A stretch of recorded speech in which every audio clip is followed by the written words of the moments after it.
warahmatullahi wabarakatuh. Kami dari kelompok 10 akan mewawancarai UMKM yang memproduksi boneka untuk memenuhi tugas ekonomi manajerial. Saya Cynthia Lufianti Suteja dari kelas MN22J dan rekan saya Festi Fatimah dari kelas MN22J. Dan di sini ada saya adalah salah satu yang sedang merintis untuk konveksi boneka dari ukuran yang kecil dan menengah dan besar seperti itu. Di sini apakah Bapak bersedia untuk kami wawancarai? Baik, bersedia.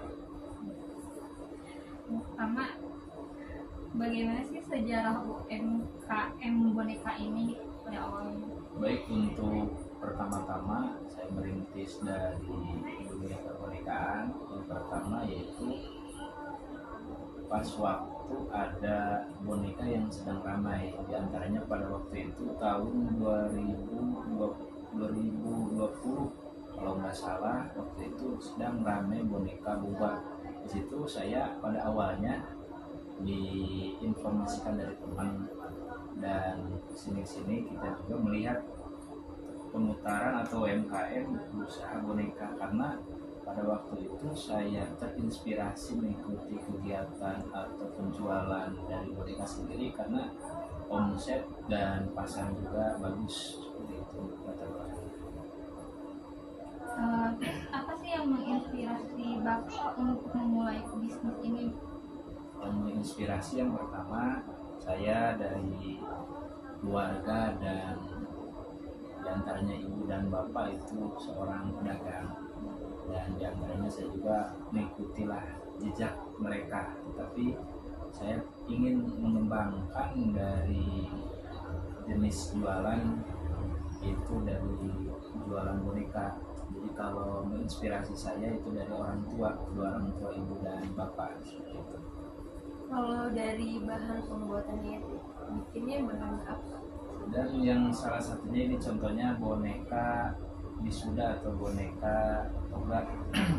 Ini diantaranya bahannya menggunakan bahan pel buah. Pel buah, kalau pel buah itu identitasnya yaitu halus dan lembut. Ini pel buah yang luarnya dan yang dalamnya yaitu silikon. Ya, kalau silikon cirinya itu ketika nanti boneka mau dikecilkan atau mau dikirim, kalau silikon itu bakal mengembang kembali.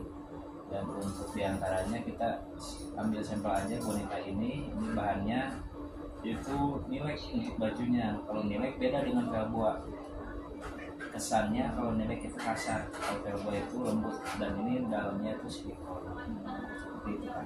Kalau pembuatan prosesnya itu awalnya gimana bisa jadi boneka? Oke, jadi awalnya untuk boneka ini sendiri yaitu kita pola dan kita pola dari segi atas, dari wajah, badan, kaki, dan semuanya udah itu kita sambungkan, kita jahit, sudah dijahit, nah sudah ada gambar atau udah ada bentuk, kita dimasukkan yaitu silikon yang tadi kita cocok, bahasa pengrajin kita cocok, dimasukin sampai membentuk boneka. Kita rias yang bagian luar, diantaranya kan kita pasang mata, hidung, itu namanya diikut nat. Jadi supaya rapi hidungnya seperti ini, kita ikut nat, jadi hidungnya membentuk hidung dan mata, dan kita rias pakai baju, pita, dan tonggak hidung. Ide untuk mendapatkan kayak desainnya ini ya? Di antaranya idenya kita mengikuti pasar, karena kalau boneka itu bisa dikatakan di antaranya yang ramai pasar atau sekarang penjualan di antaranya yaitu pasar waktu ketika musiman. Kalau idenya di antaranya harus ada pengembangan juga, karena pasarnya sekarang lagi membutuhkan boneka wisuda. Kita mengikuti waktu, dan waktu pas awal ngambil boneka itu sendiri kita sharing dengan rekan-rekan yang sudah mempunyai boneka sendiri. Nah, jadi pas waktu saya ikut kita membeli bonekanya, kita bongkar, sampelnya bongkar dan ikuti polanya. Jadi sampai Apakah untuk menawarkan ini ada menawarkan boneka kostum ini ada kayak harus PO dulu atau enggak gitu atau udah ready? baik untuk mengenai pemesanan itu tergantung dari konsumen sendiri.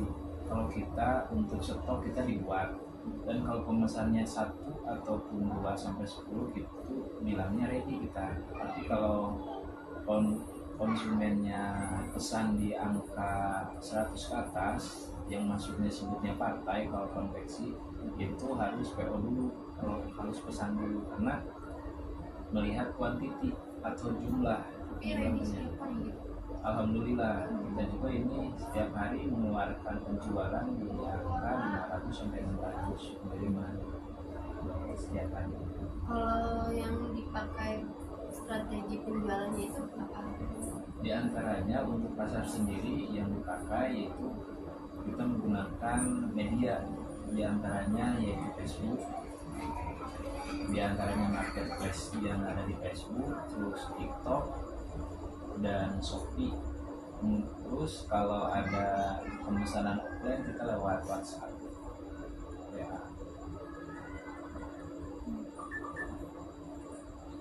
Target pasarnya biasanya Kalau untuk boneka ini sendiri nih untuk konsumennya kita sasaran yaitu pemain-pemain yang sering buat buket karena saya juga bisa sampai saat ini untuk penjualan alhamdulillah dari bulan Juni sampai sekarang pasar udah keluar itu kita kalkulasikan udah sampai 4.000 yang udah keluar dari bulan Juni tanggal 6.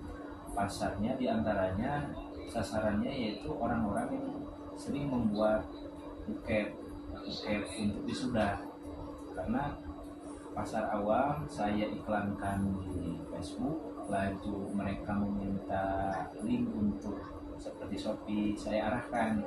Nah sampai ke sini mereka ya alhamdulillah berjalan waktunya mereka ada mereka membutuhkan boneka ya saya siap seperti itu. Sasaran orang-orang yang suka buat buket. untuk menentukan harga jual bonekanya biasanya berapa? Nah ini kan ada 2 jenis, ada jenis yang pakai toga dan ada jenis yang polos. Kalau yang jenis pakai toga ini di harga 10.000 kalau iya per piece. Kalau yang polosan ini mah ini saya jual di online yaitu sekitar 7.500 karena kalau ini kan kita nggak banyak yang tidak banyak perhiasan yang lain, jadi ini polos 7.500, kalau ini 10.000. Perbedaannya Tantangan terbesar apa sih Kak yang pernah dialami, yang pernah dihadapi di bisnis ini? paling kalau tantangan yang saya alami di dunia online diantaranya ada aplikasi itu tantangannya perang harga pasar, karena mereka yang punya banyak modal mereka yang bisa menjatuhkan harga. Biasanya kalau kita kan atau perintis pemula itu kalah sama orang yang banyak modal kalau di dunia online. Kalau saya ada 2 sih basic saya marketing. Jadi online di aplikasi jalan, online bisa disebutkan online tapi jalurnya offline seperti langsung lewat WA. Saya juga ngirim ke toko-toko yang ada penjualan boneka seperti toko Serba 35. Kalau itu tantangannya diantaranya kita harus sanggup menjaga kualitas dan komunikasi, karena supaya mempertahankan kerjasama usahanya ya diantara seperti itu. Ada juga orang-orang yang nakal lah tantangannya. Assalamualaikum. Iya. Aduh. Kalau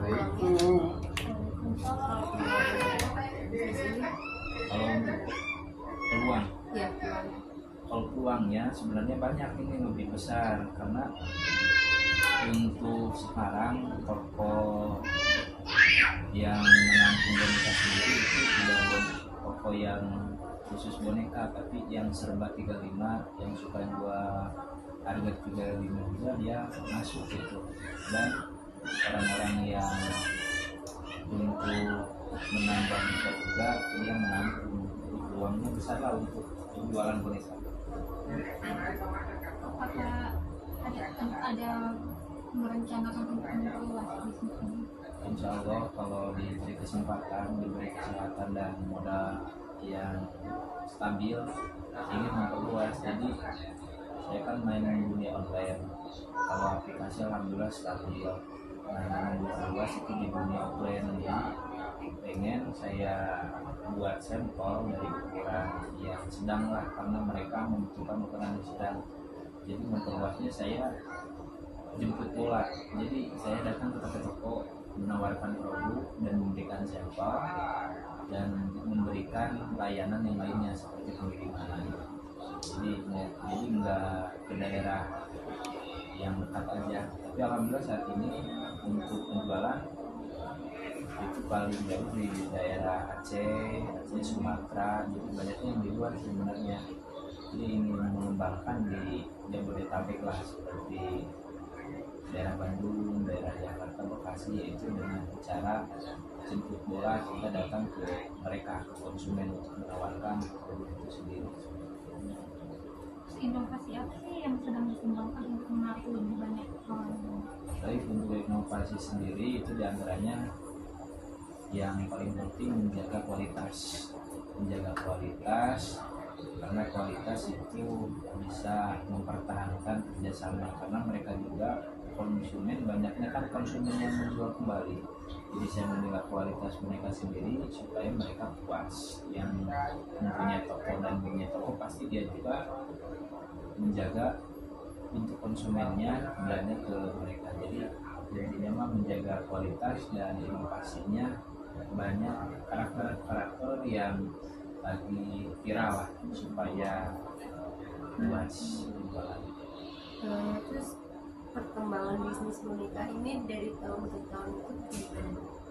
Baik, untuk perkembangannya dari awal sampai saat ini alhamdulillah perkembangannya signifikan, karena banyaklah perubahan. Pas waktu awal pengiriman saya paket-paket 1, 2 sampai 10 sampai berjalannya waktu. Pada waktu itu saya menjaga pasar, diantaranya menjaga kualitas dan komunikasi. Sampai sekarang tandus biniganya untuk konsumen yang langganan sendiri kurang lebih ada 25 orang. 25 orang itu bukan orang yang membeli 1-2, tapi konsumen yang punya toko itu sendiri, seperti orang yang ada di Makassar, di Medan, terus di Bogor, di Palung Panjang, di Tangerang. Jadi konsumen-konsumen yang mempunyai toko, dan saya juga mempunyai database mereka seperti nama, nomor HP, alamat. Ini supaya tidak terhapus, jadi disimpan di komputer. Ada nggak rencana yang untuk jangka panjang Ya. bisnis ini? Insya Allah ada rencana jangka panjangnya, ingin mengembangkan dan merekrut rekan-rekan, saudara ataupun tetangga dan teman-teman untuk memperpanjang di jangkauan, yaitu dunia online.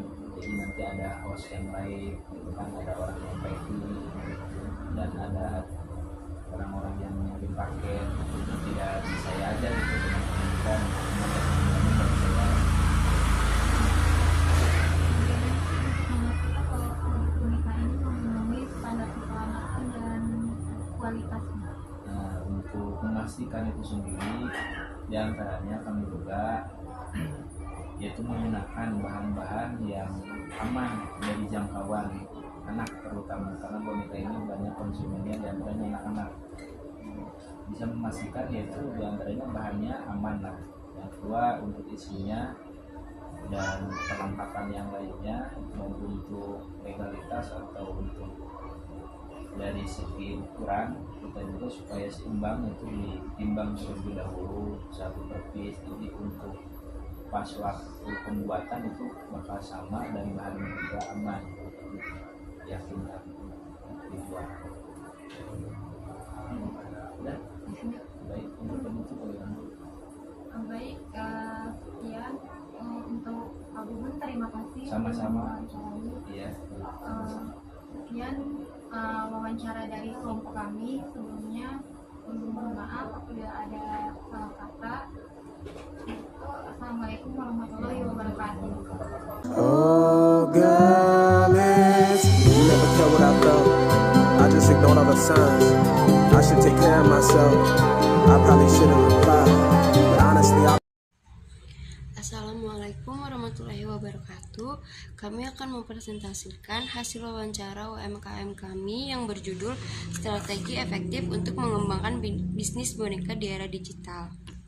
Dan di sini kami beranggotakan 2 orang. Yang pertama itu saya, Peti Fatima, dan yang kedua adalah teman saya yang bernama Cynthia Novianti Suteja. Di sini ada profile store. Store ini bernama Gudang Boneka, dan store ini itu sudah berjalan itu selama 4 tahun lamanya dan dikelola oleh 2 orang, yaitu pasangan suami istri. Jenis usaha ini adalah konveksi boneka. Nama salah satu pemilik usaha ini adalah Pak Bubun, dan alamatnya itu berada di Jalan Kampung Baru, Desa Cikampek Kota. Dan kemudian di sini ada riwayat pendirian usaha. Pada awal membuka usaha ini adalah Pak Bubun diajak oleh temannya untuk membuka usaha boneka, dan pada saat itu boneka yang sedang tren adalah boba, dan Pak Bubun itu tertarik untuk ikut ke dalam bisnis boneka itu karena omset dan target pasarnya itu bagus. Dan Pak Bubun juga terinspirasi oleh kedua orang tuanya karena orang tua Pak Bubun adalah seorang pedagang, dan Pak Bubun juga ingin mengikuti jejak mereka dengan mengembangkan jenis usaha dari jenis usaha boneka.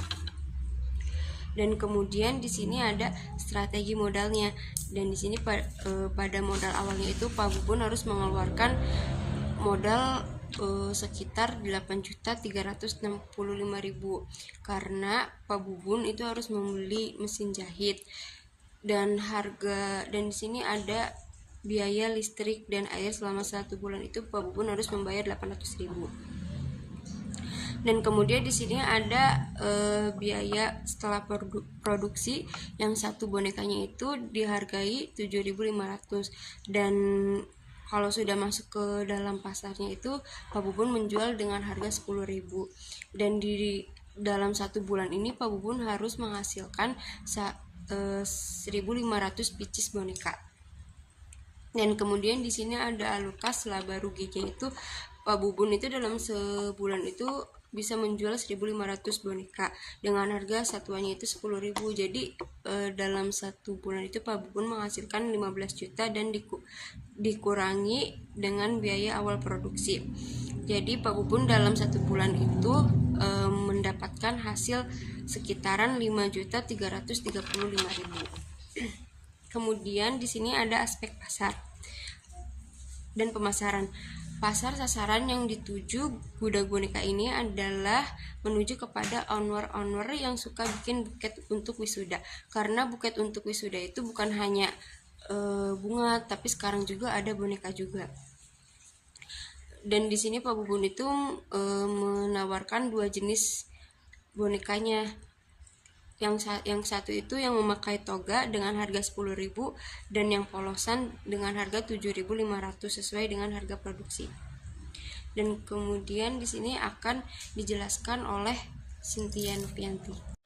Yang selanjutnya yaitu ada segmentasi pasar. Yang pertama yaitu ada segi geografi. Yang dimana target konsumen masyarakatnya yaitu owner buket bunga.